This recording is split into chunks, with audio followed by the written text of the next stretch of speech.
পালানোর তোড়জোড় করতে গিয়ে পায়ের নিচে খেয়াল করলো না তুবা। বাঁশের একটা টুকরোতে পা লাগিয়ে দেহের ভারসাম্য হারালো। সামনে থাকা ইটের টুকরোতে ধাম করে পায়ে বাড়ি খেলো। হুড়মুড়িয়ে পড়েই যাচ্ছিল। আচমকা কৌশিক তুবার হাত টেনে ধরল, সঙ্গে সঙ্গে টান দিয়ে বুকের উপর ফেলল। ভয়ে আতঙ্কে তুবার জ্ঞান হারানোর উপক্রম। কাঁপতে কাঁপতে হাত রাখলো পেটে। পড়ে গেলে কি হতো? কৌশিক না ধরলে তো একটা সাংঘাতিক কাণ্ড ঘটে যেত। সেকেন্ডের ব্যবধানে হুড়মুড়িয়ে এগিয়ে এলো সবাই। মৌমিতা চিন্তিত স্বরে বলল, লাগেনি তো? কোথায় লেগেছে দেখা, একটু স্থির থাকা যায় না? খালি তুরুং ফুরুং করিস। তুবার শরীর তখনও থরথরিয়ে কাঁপছে।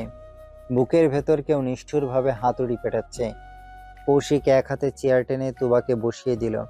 নিজে উদ্যোগে উদ্ভ্রান্তের মতো হাত পা টেনে দেখতে লাগলো তুবা কোথাও ব্যথা পেয়েছে কিনা। মুহূর্তেই নজরে পড়ল ডান পায়ের বৃদ্ধাঙ্গুলের ডগায় লাল লাল রক্তের দাগ। নখ উঠে গেছে খানিকটা। কৌশিকের চোয়াল শক্ত হয়ে গেল। অতিরিক্ত রাগে থরথরিয়ে কেঁপে উঠল দেহ। এই মুহূর্তে সবকিছু ভেঙে গুড়িয়ে দিতে ইচ্ছে করছে। দুই হাত মুষ্টিবদ্ধ করে দাঁতে দাঁত চেপে ধরল কৌশিক।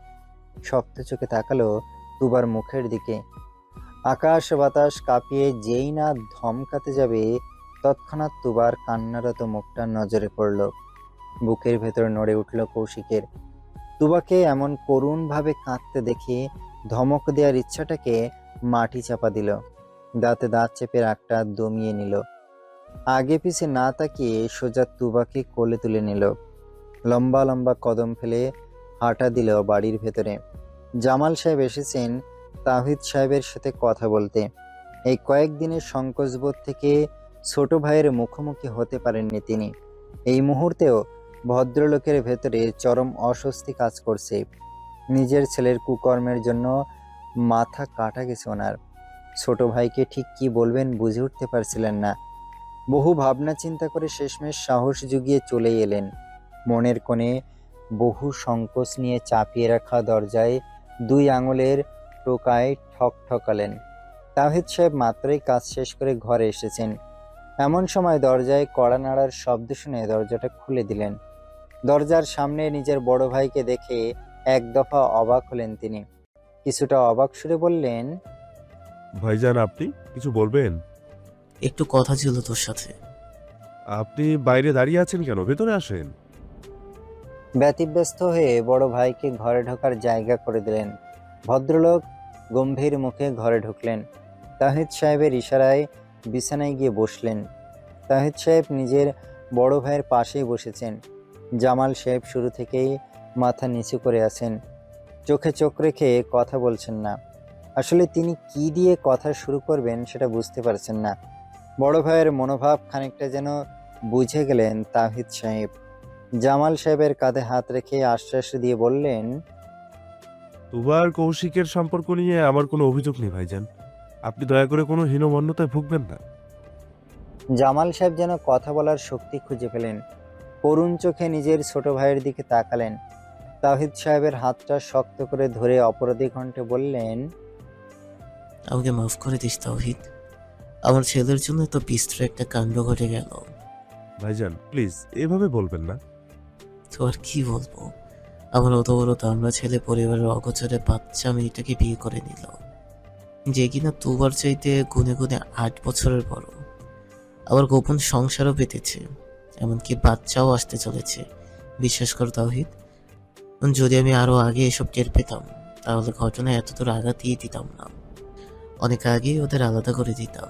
মাঝখানে বাচ্চাটা এসে আমাদের হাত পা বেঁধে দিয়েছে। তাহিদ সাহেব দুই হাতে জামাল সাহেবের হাত চেপে ধরলেন। আলতো হেসে বললেন, জুড়ি তো আল্লাহর তরফ থেকে ঠিক করা থাকে ভাইজান। প্রেম ভালোবাসা তো বাহানা মাত্র। তাছাড়া মন কি কারোর আয়ত্তে থাকার জিনিস? ভাইজান, আপনি আমার কাছে বাবার মতো। আমার জীবনে বাবার পরে আপনার স্থান। বাবা মারা যাওয়ার সময় আমি অনেক ছোট ছিলাম। বাবার মুখও আমার ভালো করে মনে নেই। আপনি আর মেজো ভাই বাবার আদর ভালোবাসা যতটুকু বা পেয়েছেন, আমি সেটাও পাইনি। তবে আমার জীবনে আপনি আদর ভালোবাসার কমতি রাখেননি।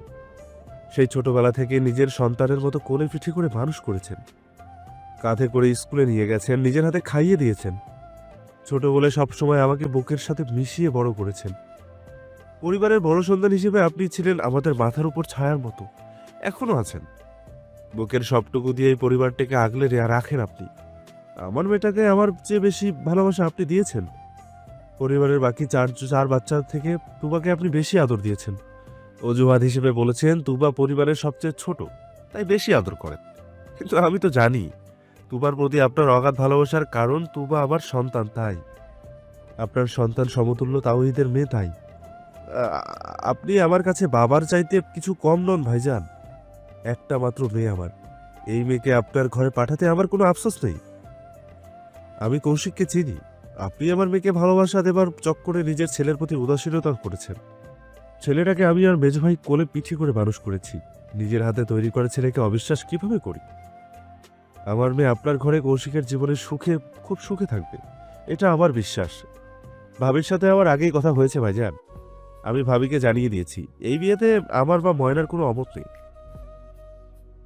আপনি দয়া করে মাথা নিচু করে রাখবেন না। আপনি আমাদের মাথার উপর ছায়া দেয়া বট গাছ, আপনি থাকবেন সব সময়ের মতো সিনা টান করে। আপনার চরিত্রে মাথা ঝোঁকানো বেমানান।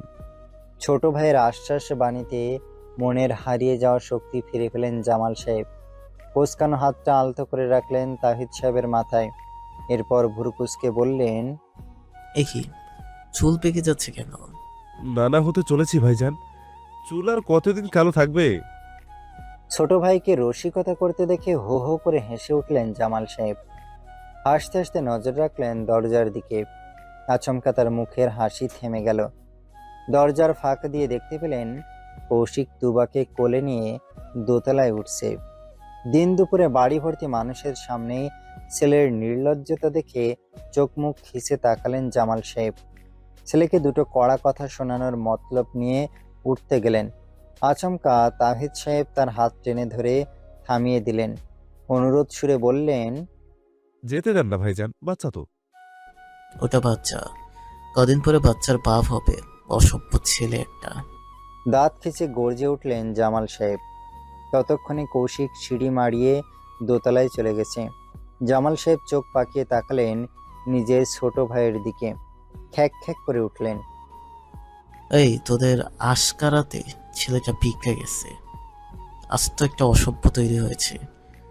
শুধুমাত্র পরিবারের মান সম্মানের কথা চিন্তা করে আমি চুপ করে আছি, কিন্তু বেশি দিন চুপ করে থাকবো না। একবার বিয়ের আনুষ্ঠানিকতা মিটে যাক, তারপর আমি ওকে ধরবো। ওর এত দুঃসাহস হলো কিভাবে নিজের থেকে গনে গনে 8 বছরের ছোট বাচ্চা মেয়েটার মাথা নষ্ট করার? আমি নিশ্চিত এই তো ওকে ভুলভাল বুঝিয়ে বশ করেছে। কেন করছে ওকে সেই জবাব দিতেই হবে। গর্জন করতে করতে ঘর থেকে বেরিয়ে গেলেন তিনি। অনুষ্ঠানটা শেষ হতে যত দেরি, এরপরই তিনি ছেলের পেছনে শক্ত করে লাগবেন। তুবাকে নিয়ে সোজা নিজের ঘরে এলো কৌশিক। ধীরে সুস্থে তুবাকে খাটের উপর পা ঝুলিয়ে বসিয়ে দিয়ে আলমারি থেকে ফার্স্ট এইড বক্স নিয়ে আসলো। 2 পা মুড়িয়ে মেঝেতে বসলো। তুবার আঘাত পাওয়া পাটা নিজের হাঁটুর উপর রাখলো। খুবই যত্ন নিয়ে তুলেই স্যাভলন ভিজিয়ে রক্ত পরিষ্কার করে দিল। কৌশিক এতটাই আস্তে হাত ছোঁয়াচ্ছে যেন তুবা সামান্যতম ব্যথা না পায়। মিনিট 5 সময় লাগিয়ে আঙুলটা গজ কাপড়ে মুড়িয়ে দিল কৌশিক। কাজ শেষ হতেই ফার্স্ট এইড বক্সটা নিয়ে উঠে দাঁড়ালো। তুবার সাথে আর একটাও কথা বলল না। ভীষণ রাগ হয়েছে কৌশিকের। ইচ্ছে করছে কানের নিচে কষে দুটো লাগাতে, কিন্তু তুবার গায়ে হাতও কৌশিক তুলতে পারবে না, এতে নিজের কলিজাতেই আঘাত লাগে। তাই দাঁতে দাঁত চেপে চুপ করে রাগটা দমিয়ে রেখেছে। রাগ মন নিয়েই আলমারির যথাস্থানে বক্সটা রেখে দিল কৌশিক। এরপর যেই না ঘুরতে যাবে এমন সময় পিঠের সাথে নরম কিছু অনুভব করলো। চিকন দুটো কোমল হাত কৌশিকের পেটের কাছের শার্ট খামচে ধরল। কৌশিক নড়ল না, তুবাকে সরিয়েও দিল না, কাঠ হয়ে দাঁড়িয়ে রইল। কৌশিককে কিছু বলতে না দেখে তুবা এবার শব্দ করে কেঁদে ফেলল। কাঁদতে কাঁদতে নাক ঘষল কৌশিকের শার্টের পিঠে। কৌশিক হকচকিয়ে গেল, হতভম্ব হয়ে ঘুরে দাঁড়ালো। তুবা তখনও কৌশিককে ছাড়েনি। কৌশিক সামনে ঘুরতেই তুবা কৌশিকের বুকে মুখ গুজল, কাঁদতে কাঁদতে বলল, সরি, কথা বলুন প্লিজ। কৌশিক তবুও নিরুত্তর। তুবা মাথা তুলে তাকালো। ছলছল নয়ন জোড়া স্থির করলো কৌশিকের দৃঢ় মুখে। দুই পায়ের আঙুলের ভর দিয়ে খানিকটা উঁচু হলো। এক হাতে কৌশিকের বুকের কাছের শার্ট খামচে ধরে অন্য হাত কৌশিকের ঘাড়ে রাখলো। আলতো করে ওষ্ঠ ছুঁয়ে দিল পুরু ওষ্ঠে। কৌশিক তবুও নিরুত্তর। তুবা আরো একটু ঘনিষ্ঠ হলো, ছোঁয়ার গাঢ়ত্ব বাড়ালো, শক্ত করে চেপে ধরলো পুরু ওষ্ঠ জোড়া। এই পর্যায়ে কৌশিকের রেসপন্স পাওয়া গেল। দুই হাতে তুবার চিকন কোমর চেপে ধরে উঁচু করলো। এক গাঢ় চুম্বন শেষে তুবাকে মাটিতে নামালো। কপালে কপাল ঠেকালো কৌশিক। কণ্ঠ খাদে নামিয়ে বলল, নারী, তুই বড়ই ছলনাময়। পাথরকে গড়নের ক্ষমতা আছে তোর মাঝে। অভিমানের পাহাড়কে টলে দিতে পারিস এক নিমিষে। এত ছলনা কেন তোর?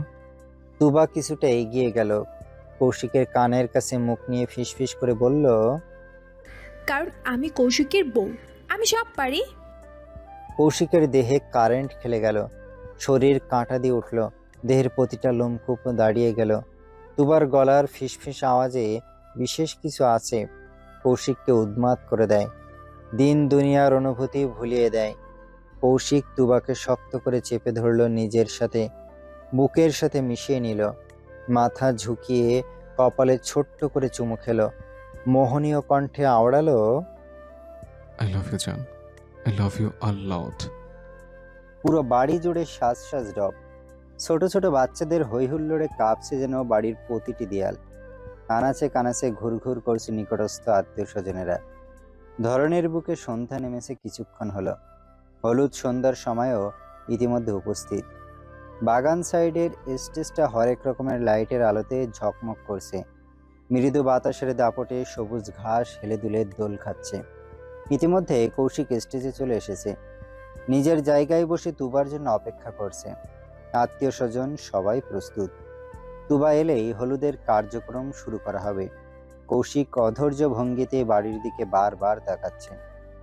এই এতটুকুন দেরিও যেন সহ্য করতে পারছে না ছেলেটা। প্রাণপ্রিয়াকে হলুদ শাড়িতে দেখার জন্য অস্থির নয়ন জোড়া মরিয়া। প্রায় মিনিট 10 সময় পর দূর থেকে তুবাকে আসতে দেখা গেল। কাঁচা হলুদ রঙের শাড়ি পরেছে তুবা। মাথা থেকে পা পর্যন্ত ফুটন্ত তাজা গাঁদা ফুলের গহনা। মুখ জুড়ে হালকা সাজ। এক হাত রিয়া এবং অন্য হাত মৌমিতার হাতে দিয়ে ধীরে ধীরে এগিয়ে আসছে। কৌশিকের হৃদস্পন্দন থমকে গেল। কয়েকবার হার্টবিটও মিস করলো। পুরুষালী দুই আঁখিতে জড়িয়ে পড়ল মুগ্ধতা। ইতিমধ্যে কৌশিকের চেপে রাখা দুই ঠোঁট ফাঁকা হয়ে গেছে। অদ্ভুত মোহনীয় দৃষ্টিতে অবলোকন করতে লাগলো তার হৃদয়ের রানী প্রাণপ্রিয়াকে। শাড়িতে তুবাকে মারাত্মক সুন্দরী লাগছে। কৌশিকের মতে শাড়ি পরিহিত তুবা তার হৃদয় হরণকারী প্রাণ নাশিনী। আজ থেকে প্রায় 8 বছর আগে এমনই এক শাড়ি পরিহিত তুবাকে দেখে থমকে গিয়েছিল কৌশিকের মন। তুবার বয়স তখন ছিল মাত্র 10 বছর, আর কৌশিক তখন সে 18 বছর বয়সী এক তাগড়া যুবক। দেহের গঠনে ছিল সদ্য পুরুষত্বের ছাপ। চোখে মুখে মাত্রই কাঠিন্যের ছায়া নামছে। রংধনুর 7 রঙের মতো রঙিন ছিল চোখের নজর। সেই সময় সদ্য যৌবনে পা রাখা কৌশিকের হৃদয় নাড়িয়ে দিয়েছিল 10 বছর বয়সী কিশোরী তুবা। এক আত্মীয়র বিয়ে উপলক্ষে দাওয়াত দেওয়া হয়েছিল ভূঁইয়া পরিবারকে। সেই সূত্রে বিয়ের আগের দিন হলুদেও যোগদান করেছিলেন সবাই। সেদিন ছোট্ট দেহে হলুদ শাড়ি জড়িয়ে কৌশিকের কাছে ছুটে এসেছিল তুবা। ঝকঝকে দাঁতে হেসে জিজ্ঞেস করেছিল, আমাকে কেমন লাগছে কৌশিক ভাই? কৌশিকের হৃদয় সেদিন থমকে গিয়েছিল। হৃৎপিণ্ডে অদৃশ্য রক্তক্ষরণও হয়েছিল বোধহয়। হলুদ শাড়ি পরিহিত ছোট্ট তুবাকে দেখে এলোমেলো হয়ে গেছিল কৌশিকের অনুভূতি। এমন অদ্ভুত অনুভূতি কৌশিক আগে কখনো অনুভব করেনি। এরপর থেকে তুবা যতবারই শাড়ি পরেছে কৌশিক ততবারই এলোমেলো হয়েছে। হৃৎপিণ্ড বারে বারে থমকেছে। বেসামাল মনকে বশে আনতে বেশ কাঠখড় পোড়াতে হয়েছে ছেলেটার। তাই তো তুবার শাড়ি পরায় কঠিন নিষেধাজ্ঞা জারি করেছিল কৌশিক। কারণ শাড়ি পরিহিত তুবা কৌশিকের শ্বাস আটকে দেয়। এক অদৃশ্য হাত কৌশিকের গলা চেপে ধরে। ছটফট করে কৌশিকের প্রেমিকে মন কাছে পেতে মন চায়, দু চোখ ভরে দেখতে মন চায়। এই দেখতে চাওয়ার ইচ্ছের কোনো শেষ নেই। তুবার মুখের দিকে তাকিয়ে এক জনম অনায়াসে কাটিয়ে দিতে পারে কৌশিক। আজ এত বছর পর আবারও সেই অসহ্য অনুভূতির মুখোমুখি হয়েছে কৌশিক। হৃৎপিণ্ডটাও বেইমানের মতো হাতুড়ি পেটাচ্ছে। সেদিন তুবা ছোট্ট থাকলেও আজ আর সে ছোট নেই, ভরা যৌবনে আকর্ষণীয় গড়ন। এজন্যই বোধহয় কৌশিকের অনুভূতি একটু বেশি মাথাচাড়া দিচ্ছে। ইতিমধ্যে তুবা স্টেজের কাছাকাছি চলে এসেছে। মৌমিতার হাত ধরেই কৌশিকের পাশে গা ঘেঁষে বসলো তুবা।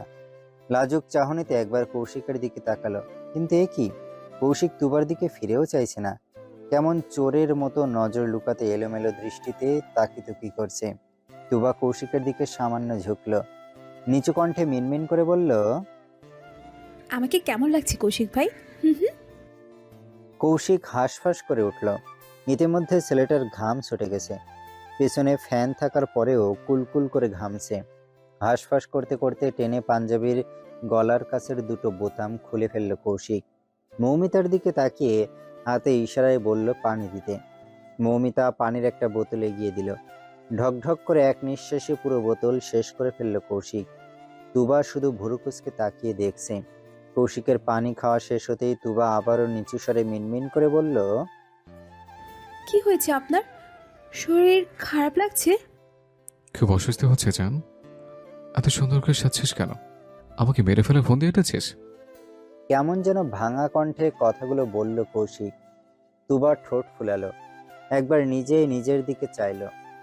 কোথায় সে বেশি সেজেছে? শুধু হলুদ শাড়ি আর ফুলের গহনাই তো পরেছে, মুখে মেকআপও লাগায়নি। তবুও লোকটা প্রশংসা না করে এভাবে বলল।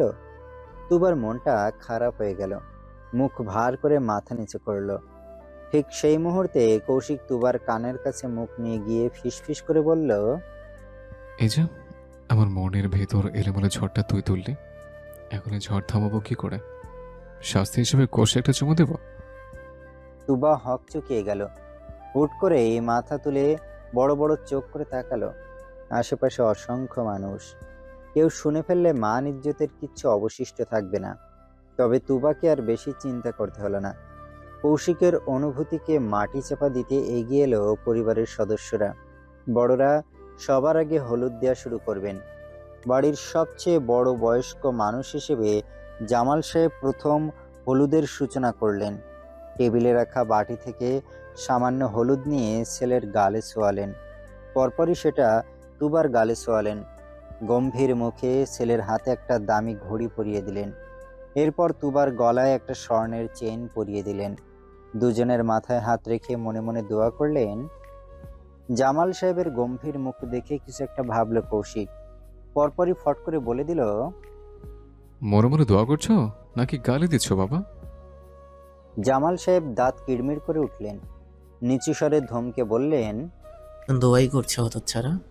মনে মনে চাইছি তোমার মতো অসভ্যের থেকে আমার ফুলের মতো মেয়েটাকে যেন আল্লাহ রক্ষা করেন। সেটা জোরেই বলো, নাহলে বুঝবো কিভাবে? কেন? অবুঝ তুমি? কিছু বোঝো না? দুই বাপ বেটার মধ্যে আবারও তর্ক শুরু হতে দেখে কনক চাপা বেগম ছুটে আসলেন। মৌমিতাও এগিয়ে এলো, জামাল সাহেবকে বুঝিয়ে শুনিয়ে দূরে নিয়ে গেল। ভরা বাড়িতে আত্মীয় স্বজনের মাঝে বাপ বেটা সাপ নেউলের মতো ঝগড়া করলে খুবই বিশ্রী কাণ্ড ঘটবে। একে একে বড়রা সবাই নিজেদের মতো হলুদ ছুঁয়ে গেলেন। দুজনের মাথায় হাত রেখে মন ভরে দোয়া করলেন। এরপর আত্মীয়রাও কৌশিক আর তুবার হলুদ লাগালেন। সবশেষে আসলো ছোটদের পালা। বিয়ে উপলক্ষে কৌশিকের কয়েকজন বন্ধু এবং অফিসের কলিগরাও এসেছে। বন্ধুরা মিলে কৌশিককে হলুদে ডুবিয়ে ফেলেছে একদম। পুরো শরীরে যতটুকু অংশ উন্মুক্ত ছিল তার এক চিমটিও হলুদ লাগানো বাদ নেই। তুবার বেস্ট ফ্রেন্ড রিমিও যোগ দিয়েছে সবার সাথে। কৌশিক এবং তুবাকে হলুদ লাগানো শেষ হতেই সেখানেই গোসল করানো হলো। গ্রাম বাংলার নিয়ম মোতাবেক কলসি ভর্তি পানি দুজনের মাথায় ঢালা হলো। এরপরই কৌশিকের বন্ধুরা নিজেদের মধ্যে হইচই হট্টগোল শুরু করলো। কে কাকে হলুদ মাখছে জড়াজড়িতে বোঝা মুশকিল। কৌশিকের কপালে চিন্তার ভাঁজ পড়ল। এই খ্যাপা ষাঁড়গুলোকে আটকানো দেয়। তাই মৌমিতাকে ডেকে বলল, তোমাকে বাড়ির ভেতরে নিয়ে যেত, সবার আগে পোশাক পাল্টে দিস। এখানে থাকলে ধাক্কা লেগে পড়ে যেতে পারে। মৌমিতা মাথা দোলালো। তুবাকে এক হাতে আগলে ধরে সোজা বাড়ির ভেতরে চলে গেল। এতে যেন কৌশিকের বন্ধুদের হৈহুল্লোড় দ্বিগুণ বাড়ল। শুরুটা হলুদ মাখানো দিয়ে হলেও এখন সবাই কাদায় গড়াগড়ি খাচ্ছে। তুবাকে নিয়ে সোজা ওর ঘরে এসেছে মৌমিতা। বাড়ি ভর্তি আত্মীয় স্বজন থাকলেও বর্তমানে তুবার ঘর একদম ফাঁকা। এই মুহূর্তে সব আত্মীয়রা ছাদে খাওয়ায় ব্যস্ত, বড়রা খাবার পরিবেশনে ব্যস্ত আছেন। ঘরে এসে সবার আগে তুবা ভেজা শাড়ি বদলে নিল।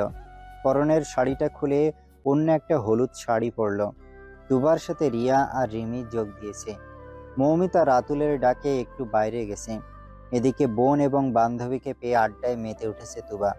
তিনজনে মিলে আলোচনা করছে আগামীকাল বিয়েতে কে কি করবে। সবাই যার যার প্ল্যান একে অপরের সাথে শেয়ার করছে। এমন গুরুত্বপূর্ণ আলোচনা চলাকালীন রিয়ার ফোনে টুংটাং শব্দে মেসেজ আসলো। রিয়া কথা বলতে বলতে এই ফোনটা এবার চেক করলো। পরিচিত নম্বর দেখে ফোঁস করে নিঃশ্বাস ছাড়লো। রিমিকে উদ্দেশ্য করে বলল, একটু আমার সাথে আসবে রিমি, বাংলার দিকে যাব। রিয়ার ডাকে রিমি তুবার থেকে মনোযোগ সরালো। রিয়ার দিকে তাকিয়ে বলল, কেন আপু? একটু দরকার ছিল, আমার একা যেতে ভয় করছে, একটু চলো না প্লিজ। মাঝখান থেকে তুবা আগ বাড়িয়ে বলল, আমিও যাই, চলো। আরে দূর, তুই বিয়ের কোন, তুই কেন এত ঘোরাঘুরি করবি? তুই 2 মিনিট বস না, আমরা 5 মিনিটই আসছি। কথাগুলো বলেই রিমির হাত টেনে ধরল রিয়া। এক প্রকার জোর করেই ধরে নিয়ে গেল নিজের সাথে। একা হয়ে গিয়ে মনটা আবারও খারাপ হয়ে গেল তুবার। বাড়ি ভর্তি এত মানুষ, অথচ তুবার কাছে কেউ নেই। মন খারাপ করে মাথা নিচু করে বসে রইল। মিনিটের ব্যবধানে খট করে দরজা খোলার শব্দে মাথা তুলে চাইল তুবা। এই সময় কৌশিককে নিজের ঘরে দেখে চোখ বড় বড় করে তাকালো। কৌশিক দরজা চাপিয়ে দিয়ে এদিকেই আসছে। তুবা নিচু স্বরে চেঁচিয়ে উঠল। আপনি এখানে? কৌশিক কোনো জবাব দিল না, শুধু দ্রুত পায়ে এগিয়ে এলো। পুরো শরীরে মাখানো হলুদ এখনো তেমনই আছে। সে একটানে তুবাকে নিজের সাথে মিশিয়ে নিল। 2 হাতে তুবার চিকন কোমর পেঁচিয়ে ধরল। মাথাটা সামান্য ঝুঁকিয়ে তুবার ডান গালে নিজের গাল ঘষল। এরপর বাম গালে নিজের গাল ঘষল, খুবই আলতো করে আদরের সহিত। তুবার চকচকে মুখের 2 পাশ নিমিষেই কাঁচা হলুদে আবারও হলদেটে হয়ে গেল। আচমকা পেটের কাছে ঠান্ডা কিছুর স্পর্শ পেয়ে কেঁপে উঠল তুবা। কৌশিকের পুরুষালী হাত আলতো করে ছুঁয়ে দিল তুবার নরম কোমল উদর। মুহূর্তেই কাঁচা হলুদের আস্তরণ লেপ্টে গেল উদরে। কৌশিক কণ্ঠ খাদে নামিয়ে বলল, আমার বউকে আমি বাদে সবে হলুদ লাগালাম, এটা কি মেনে নেওয়া যায়? তে মনের খোঁত মেটালাম, বউ বাচ্চা দুজনকে হলুদ লাগিয়ে দিলাম, এখন শান্তি লাগছে। তুবা কোনো জবাব দিল না, শুধু নির্বিশেষ তাকিয়ে রইল। সেকেন্ডের বিরতি নিয়ে কৌশিক ফের বলল, আমার চোখেতে সবসময় সুন্দরী যান, কিন্তু আজ যেন একটা বেশি সুন্দর লাগছে। এই অধিক সৌন্দর্যের রহস্য কি? বিয়ের ছোঁয়া লেগেছে তাই। ব্যঙ্গ সুরে কথাগুলো বলতে বলতে ঘরে ঢুকলো মৌমিতা। আচমকা মৌমিতাকে দেখে হক চকিয়ে গেল তুবা। ছাড়া পাওয়ার জন্য ছোটাছুটি শুরু করলো, কিন্তু কৌশিক হাতের বাঁধন বিন্দুমাত্র ঢিলে করল না, বরং তুবাকে সেভাবেই ধরে রেখে গমগমে সুরে বলল, অভদ্রের মতো নক না করে ঘরে আসলে কেন? কারণ অসভ্যের মতো তুই এই ঘরে এসেছিস, অথচ এই মুহূর্তে তোর এখানে থাকার কথাই নয়। তুবাকে এইভাবে চেপেও ধরে রাখার কথা নয়। কৌশিক ভুরু কুচকালো, কণ্ঠে স্পষ্ট অধিকার বোধ। বউ আমার, ঘরও আমার, এখানে তোর সমস্যা কি রে? একটু তো লজ্জা কর ভাই, আমি তোর বড় বোন, একটু তো লাজ শরম দেখা। এই পর্যায়ে তুবাকে ছেড়ে দিল কৌশিক। লজ্জায় আড়ষ্ট হয়ে তুবা মাথা নিচু করে নিল। মৌমিতা বিরক্তি ভরা কণ্ঠে বলল, আজ তোর তুবার আশেপাশে আসা নিষেধ। কাল রাতের আগ পর্যন্ত একদম তুবার কাছে ঘেসবি না, এটা বাবার করা হুক। মির্জাফর, ভুলে যাস না তোর বিয়ে আমার জন্য হয়েছে। আমি সবাইকে রাজি না করালে তোর বিয়ে হতো না। মৌমিতা 2 হাতে মাছি তাড়ানোর ভঙ্গি করে বলল, ঋণ পরিশোধ করে দিয়েছি। তুই আমার বিয়েতে বাবাকে রাজি করিয়েছিস, আমি তোদের দুজনকে মেনে নিতে বাবাকে রাজি করিয়েছি। হিসাব বরাবর, এখন যা ভাগ। কৌশিক এক পাও নড়ল না, বরং করুণ চাহনিতে তাকালো। সেই চাহনির বিন্দুমাত্র ধার ধারল না মৌমিতা। এক প্রকার ধাক্কাধাক্কি করেই কৌশিককে ঘর থেকে বের করে দিল। কৌশিক দরজার বাইরে দাঁড়িয়ে চেঁচিয়ে উঠল, মৌয়ের বাচ্চা, তোর সংসারে যদি আমি প্যাচ না লাগিয়েছে তাহলে আমি তোর বড় ভাই না। বিয়ের সময়টা যেন তরতর করে এগিয়ে এলো। রাতটা কেটে গেল চোখের পলকেই। তবে সবার জন্য সংক্ষিপ্ত এই রাতটা কৌশিকের জন্য ছিল এক যুগের সমান। পুরোটা রাত নিজের ঘরে অস্থির চিত্তে ছটফট করেছে ছেলেটা। তুবাকে এক নজর দেখার জন্য ব্যাকুল মন বড়ই আনশন করছে। রোজ রাতে প্রেয়সীকে এক নজর দেখার অভ্যাসে অভ্যস্ত কৌশিক। আজ সেই অভ্যাসের পথে বাধা হয়ে দাঁড়িয়েছে তার নিজেরই পরিবার। নিষ্ঠুর নির্দয়ের মতো তুবাকে আড়ালে রেখেছে মৌমিতা। একটাবারের জন্য কৌশিকের বুকের ব্যাকুলতা বোঝেনি। এক বুক হতাশা নিয়ে নির্ঘুম বিষাক্ত একটা রাত পার করলো কৌশিক। মনে মনে মৌমিতাকে আচ্ছা করে গালিও দিল। ভূতনি চুড়াইল একটা। তুবা কৌশিকের বউ, নিজের বউয়ের কাছে যেতে অন্যের সামনে কাকুতি মিনতি করতে হবে কেন? এক বুক জ্বালা নিয়ে রাতটা পার করলো কৌশিক। ইতিমধ্যে বাড়িতে বিয়ের তোড়জোড় শুরু হয়ে গেছে। ভোরের আকাশে আলো ফুটতেই নিকটস্থ আত্মীয় স্বজন এসে হাজির। দূরের আত্মীয়রা একটু সময় নিয়ে দেরিতে আসবে। বাড়ির পুরুষেরা সবাই যার যার মতো কাজে অস্থির। কাজ থেকে নিস্তার পায়নি নীরব। ছেলেটা সেই সকাল থেকে খাটতে খাটতে শেষ।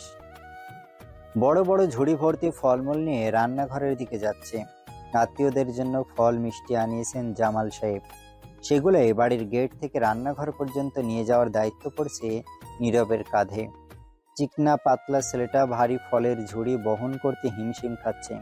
কোনো মতে টলতে টলতে এগিয়ে যাচ্ছিল রান্নাঘরের দিকে। আচমকা ফ্লোরে অবলীলায় পড়ে থাকা একগোছা মরিচ লাইটের তারে পা জড়িয়ে গেল নীরবের। হুড়মুড়িয়ে যেই না পড়তে যাবে এমন সময় কোনো নরম হাত সামনে থেকে ঠেলে ধরল নীরবকে। বেঁচে গিয়ে স্বস্তির নিঃশ্বাস ছাড়ল নীরব। ঝুড়ির পাশ দিয়ে ঘাড় বাঁকিয়ে তাকালো। সম্মুখে সদ্য ঘুম থেকে ওঠা রিমিকে দেখে থমকে গেল চোখ জোড়া। শিথিল হলো দুই নয়ন।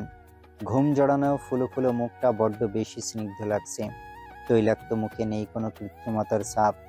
নীরবের বুকে অদ্ভুত একটা অনুভূতি হলো। এক নাম না জানা অদৃশ্য ঘোরের মধ্যে তলিয়ে গেল নীরব। এক নজরে তাকিয়ে রইল নির্বিশেষ। ছেলেটার অনুভূতিতে এক বালতি পানি ঢালতে ধমকে উঠল রিমি। দাঁত কিড়মিড় করে চেঁচিয়ে বলল, সোজা হয়ে দাঁড়া বলদ। উপকার করেছি বলে বোঝাগুলো আমার ঘাড়ে চাপিয়ে দিবি নাকি? এগুলো নিয়ে সর, বেয়াদব। আচমকা রিমির ধমকে হকচকিয়ে গেল নীরব। ভাবনা থেকে বেরিয়ে এলো। কাঁধে রাখা ফলের ঝুড়িটা নিচে নামিয়ে রাখলো। পায়ের সাথে পেঁচিয়ে যাওয়া তারাগুলো ঝটপট ছাড়িয়ে নিল। এরপর শক্ত চোখে তাকিয়ে বলল, তুই আমাকে বেয়াদব বললি কেন? তো রিমির ভাবলেশীন উত্তর। নীরব রেগে গেল। তো মানে আমি তোর সাথে কি বেয়াদবি করেছি যে তুই আমাকে বেয়াদব বলছিস? তোকে টিজ করেছি, ওড়না টেনে ধরেছি, নাকি খারাপভাবে ছুঁয়েছি বল? রিমি নাক মুখ কুঁচকালো। নীরবের সাথে ওর এমনিতেই কখনো বনিবনা হয় না।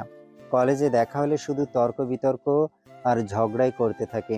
যদিও নীরব ঝগড়া ভুলে বন্ধুত্ব করতে চায়, কিন্তু রিমি ওকে পাত্তা দেয় না। রিমির বিরক্ত লাগে।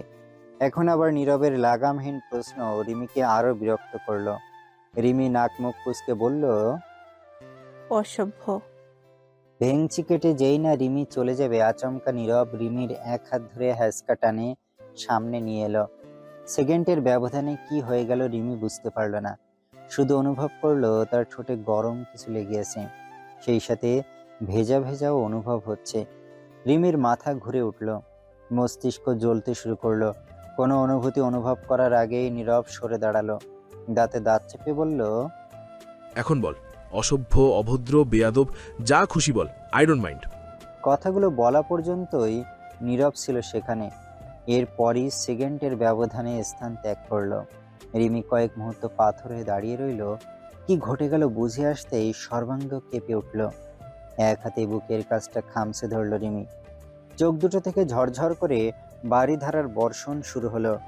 নীরব ওর সাথে এমন করলো, শেষে কিনা আর ভাবতে পারলো না রিমি। মুখ চেপে ধরে কাঁদতে কাঁদতে দোতলায় উঠে গেল। বাগান সাইডে বিয়ের জন্য বড় করে স্টেজ করা হয়েছে। পাত্রপাত্রীর বসার জায়গাও সেখানে। কৌশিক আগেই স্টেজে উপস্থিত হয়েছে। সেই গতকাল থেকে তুবার সাথে দেখা হয়নি ছেলেটার।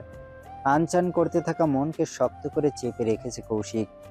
নিজের জন্য বরাদ্দকৃত আসনে বসে অধীর আগ্রহে তুবার পথ চেয়ে বসে আছে।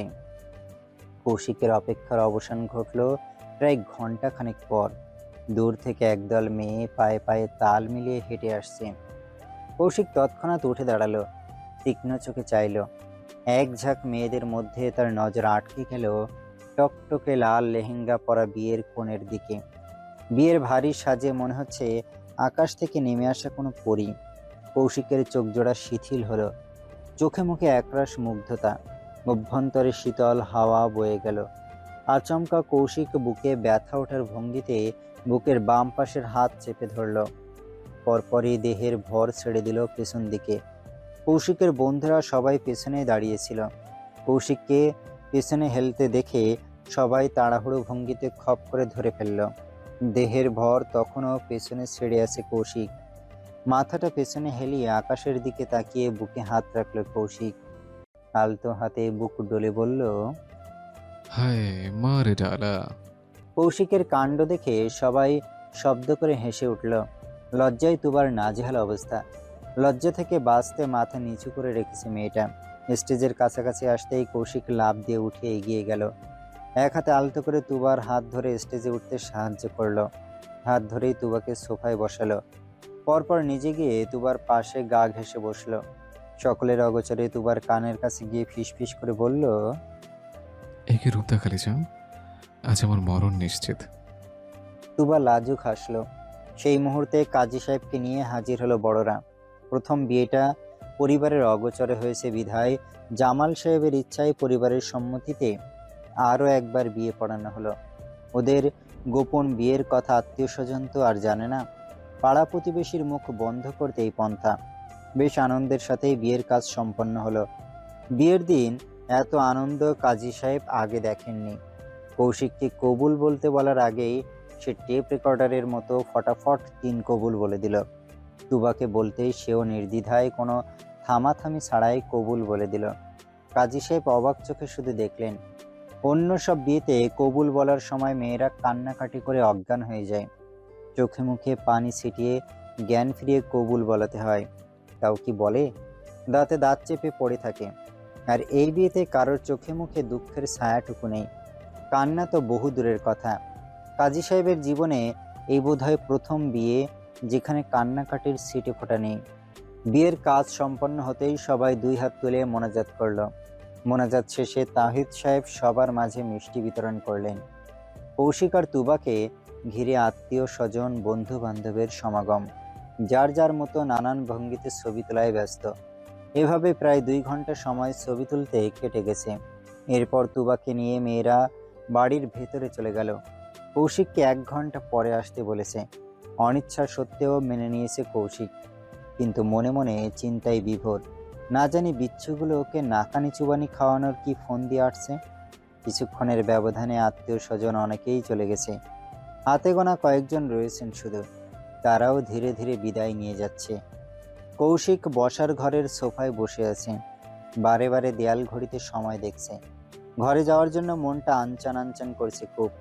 কখন ঘরে যাবে আর নিজের বউটাকে কাছে পাবে, 2 চোখ ভরে দেখবে, মন ভরে আদর করবে, আবারও নতুন করে ভালোবাসবে।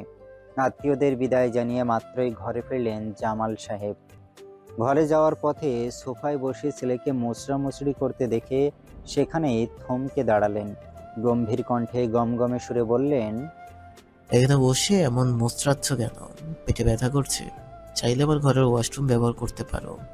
সাথে সাথে কৌশিক স্থির হয়ে গেল। ছটফটানিও থেমে গেল। চেহারার রংটাও মুহূর্তেই বদলে ফেলল। বাপের মতোই মুখটা গম্ভীর করে বলল, এত দরদ দেখানোর দরকার নেই বাবা, করবো তো সে অপমানে। তো করবো না। নিজের কটিল মাথায় সাংঘাতিক মস্তিষ্ক যে কারণে খাটিয়েছিল, সেই উদ্দেশ্য তো সফল হয়েছে। তাহলে না, এখনো হয়নি। সবে তো 2বার বিয়ে করলাম, আরো 2বার করা বাকি। জামাল সাহেব ভড়কালেন। চোখ পাকিয়ে তাকালেন ছেলের দিকে। দাঁত খিচে বললেন, আরো 2বার মানে? এত প্রশ্নের উত্তর দিতে ভালো লাগছে না বাবা, চলো তবু বলছি, ছেলেদের 4 বিয়ে করা সুন্নাত। 4-এর মধ্যে 2বার করলাম মাত্র, আরও 2বার করা বাকি।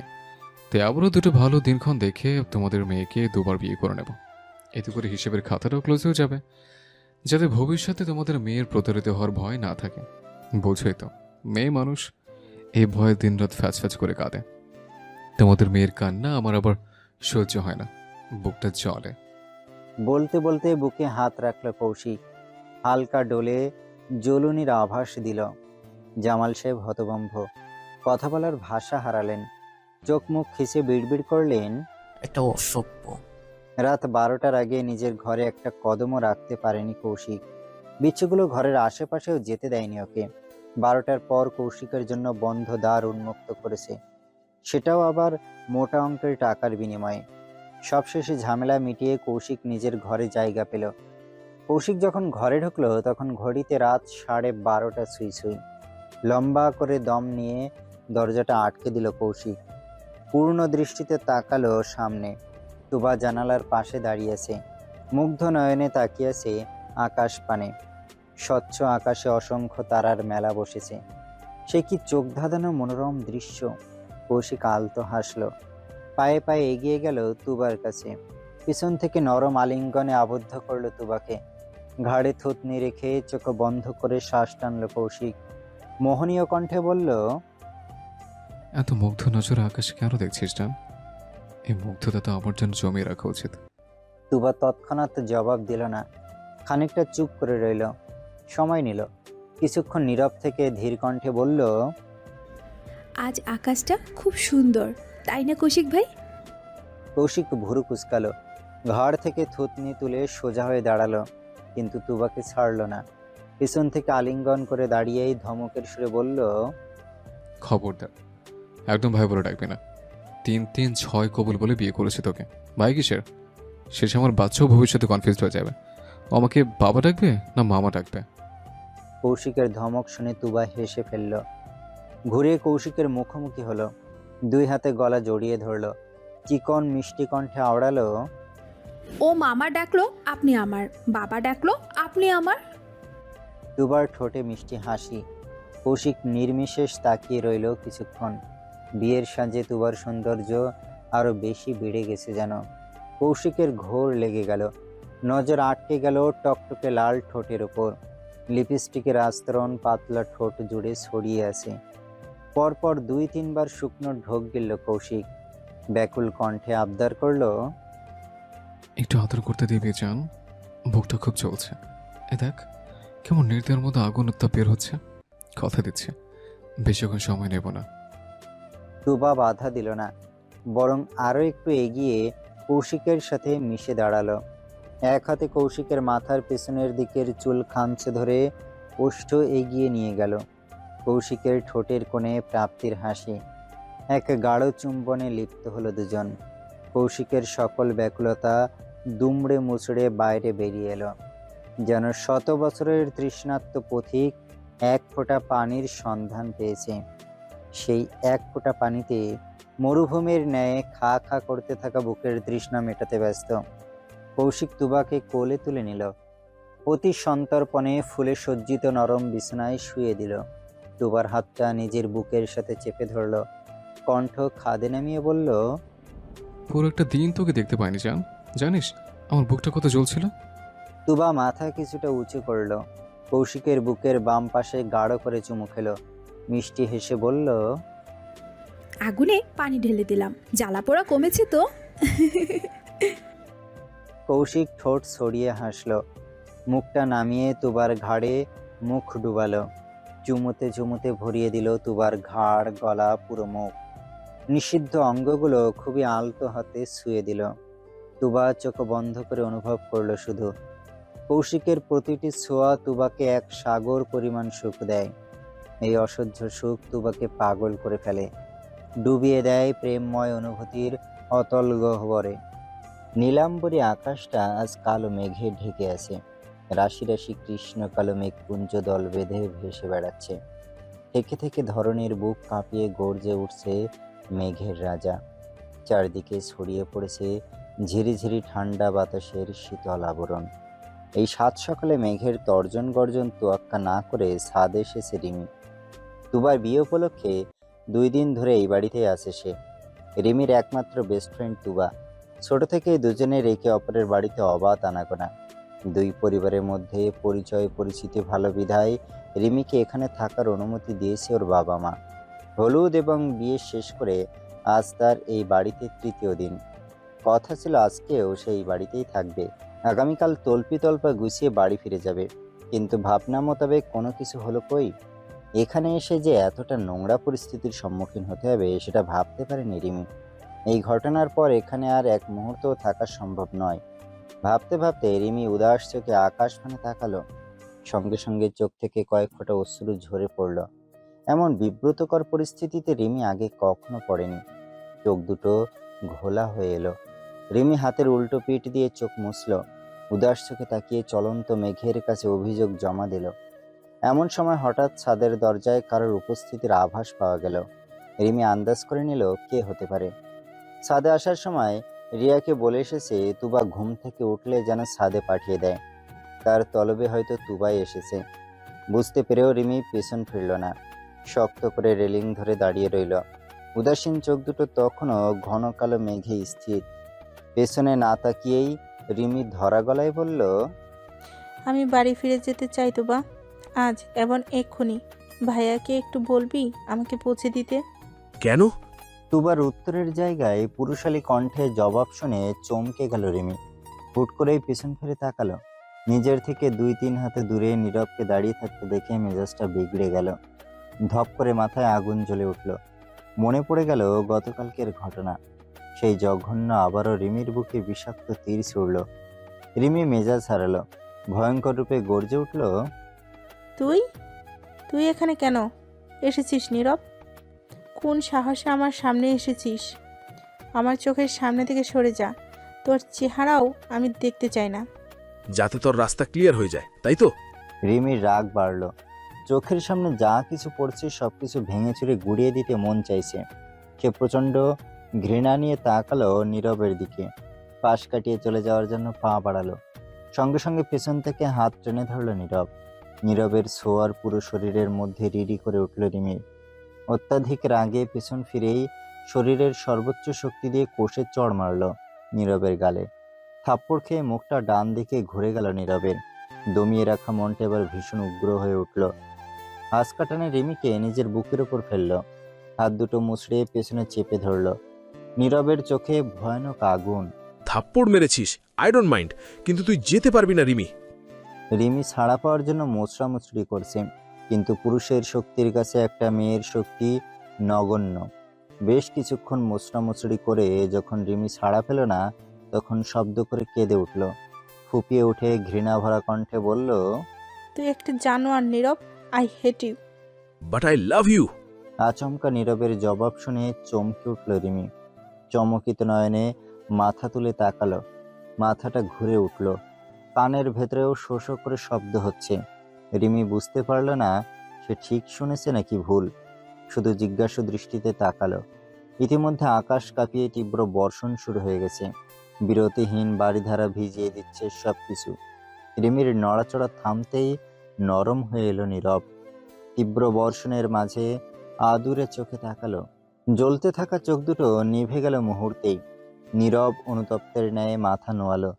ধিমি কণ্ঠে বলল, সব সময় তুই আমাকে উপেক্ষা করেছিস রিমি, দেখেও অদেখা করেছিস। আমি বহুবার তোর দরবারে এক বুক ভালোবাসা নিয়ে হাজির হয়েছি, কিন্তু তুই আমার বুকে ছুরি জ্বলিয়ে উল্টো মুখে হেঁটে চলে গেছিস। আমার কষ্ট হতো, তবুও মেনে নিতাম। আশায় ছিলাম তুই একদিন আমাকে বুঝবি, কোনো না কোনো দিন আমার ভালোবাসাকে মর্যাদা দিবি। কিন্তু তুই এমন কোনো দিন করিসনি। সব সময় আমাকে অপমান করেছিস। 2 বছর তোকে পাগলের মতো ভালোবেসে এসেছি, কিন্তু তুই। শেষে বাক্যটা বিদ্রুপ সুরে বলল নীরব। গলাটা কাঁপছে ছেলেটা। রিমি তখন অবাক নয়নে তাকিয়ে আছে, কণ্ঠে বিস্ময়। তুই আমাকে ভালোবাসিস? কই, কোনোদিন তো বলিসনি। সব কথা মুখে কেন বলতে হবে? চোখেরও তো অনেক কথা থাকে। তাছাড়া প্রেমের বিষয়ে মেয়েদের সিক্স সেন্স অতুলনীয়। 2 মাইল দূর থেকে কোনো ছেলে তাকালেও মেয়েরা বুঝে যায়, এবং ছেলেটা কোন প্রেক্ষিতে তাকিয়েছে সেটাও বুঝে যায়। আর 2 বছর ধরে তোর দিকে হাপিত্যেশ নয়নে তাকিয়ে থাকি আমি। তুই বুঝিস না সেই চোখের ভাষা? আমাকে এটা বিশ্বাস করতে বলছিস? রিমি নত হলো, মাথা নিচু করে নিল, চোরের মতো এলোমেলো দৃষ্টিতে তাকালো। পেছনের ধরে রাখা হাতটা মোচড়াতে মোচড়াতে বলল, ছাড় নীরব, আমার হাত ব্যথা লাগছে। ব্যথা তো আমারও লাগে রিমি, যখন দেখি তুই আমাকে পাত্তা না দিয়ে অন্য ছেলেদের সাথে মেসেঞ্জারে প্রেমালাপ করিস। বিশ্বাস কর, আমারও খুব ব্যথা লাগে, শ্বাস আটকে আসে, বুকটা জ্বলে যায়। এই পর্যায়ে রিমি আরো এক দফা চমকে উঠল, গলা ছেড়ে চেঁচিয়ে বলল, তুই কিভাবে জানলি আমি মেসেঞ্জারে কার সাথে কি বলি? সবই জানি। কি যেন নাম ছেলেটার? অনিক, রাইট? তুই আমার আইডি হ্যাক করেছিস? আমার জন্য এসব বাঁ হাতার খেলা। রিমির প্রচন্ড রাগ হলো, রাগে দাঁত কিড়মিড় করে উঠল, আক্রমণাত্মক সুরে বলল, তুই একটা জঘন্য ছেলে নীরব, তোকে আমি কোনো দিন ভালোবাসবো না। I hate you. আমাকে রাগাস না রিমি, 2 বছর ধরে তোর পেছনে পাগলা কুত্তার মতো পড়ে আছি।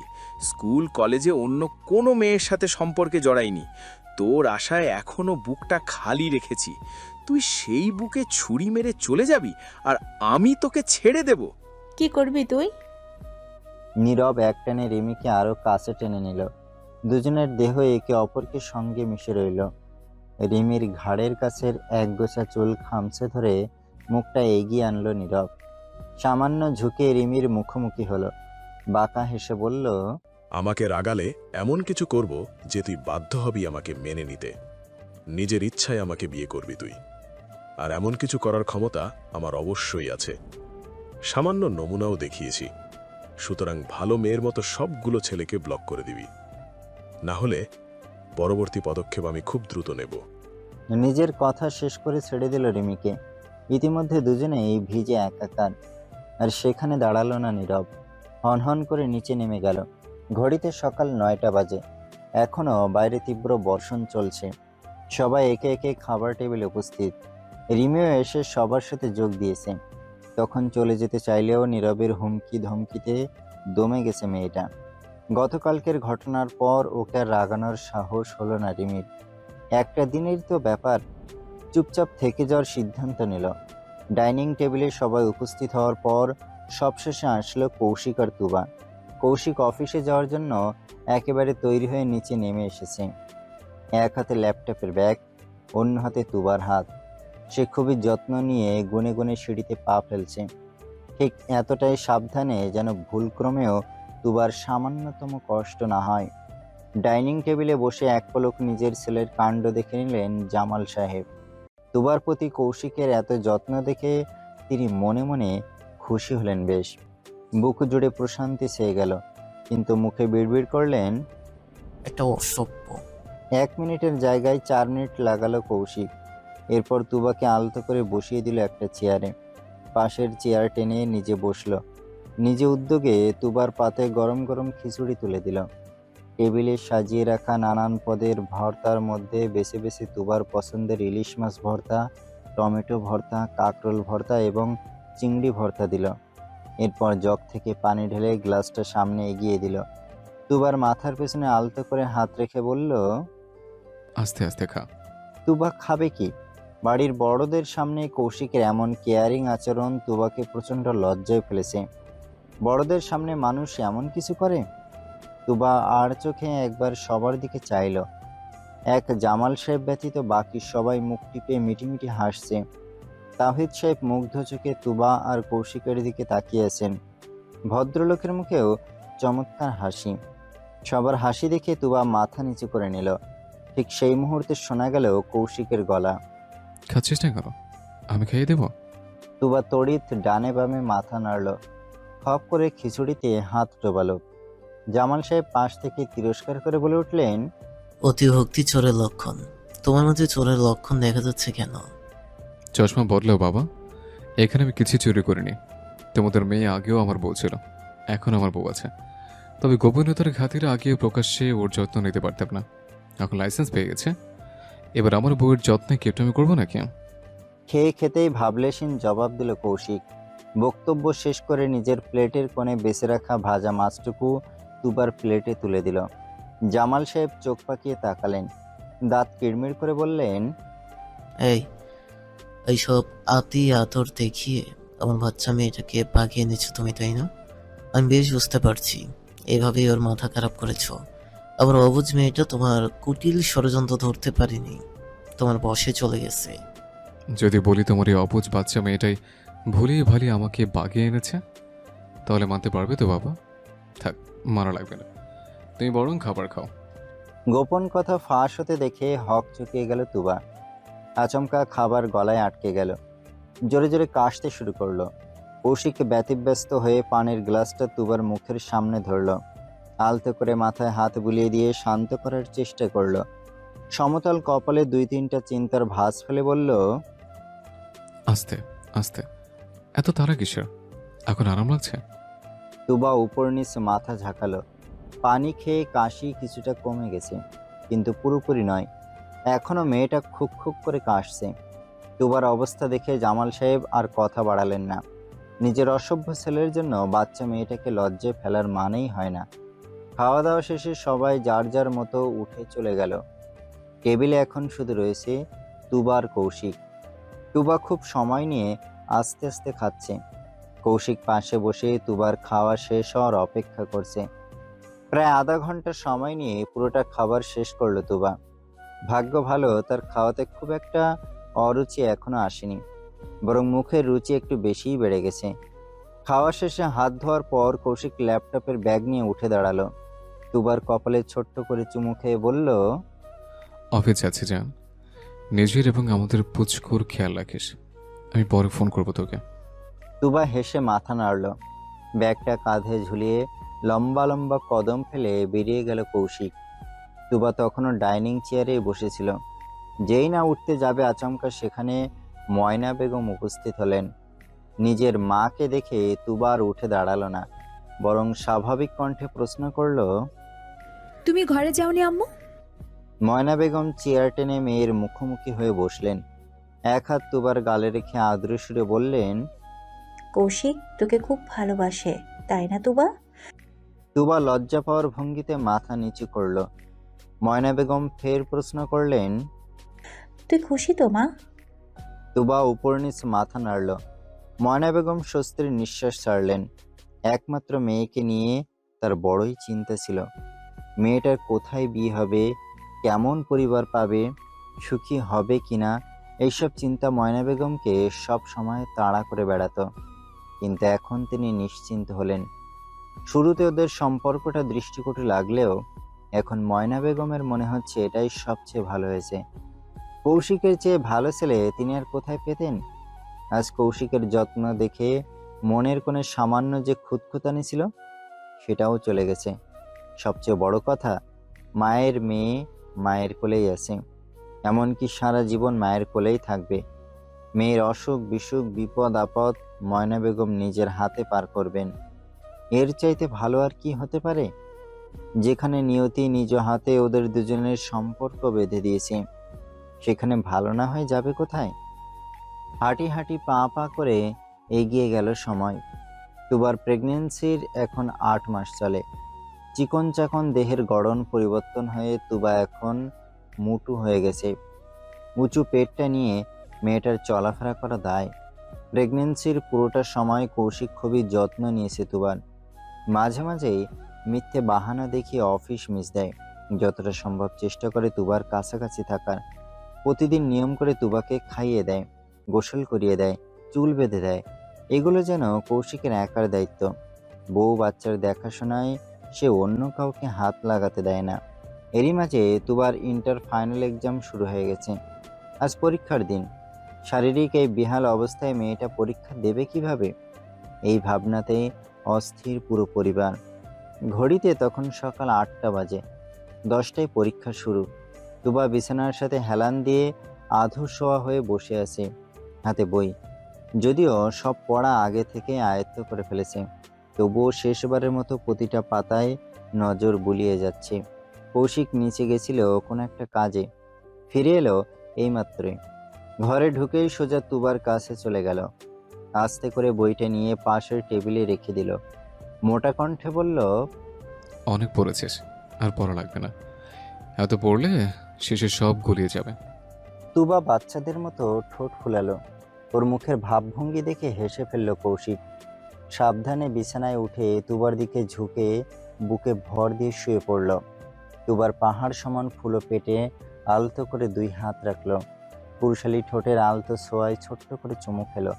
এরপর পেটের কাছে মুখ নামিয়ে ফিসফিস করে বলল, কেমন আছে আমার পাপাটা? ঘুম ভেঙেছে? সঙ্গে সঙ্গে পেটের ভেতর জোরে সোরে নড়ে উঠল। পেটের চামড়া ভেদ করে ছোট্ট একটা পায়ের ছাপ ভেসে উঠল। প্রথম অবস্থায় চমকে উঠল কৌশিক, কিন্তু পরপরই শব্দ করে হেসে ফেলল।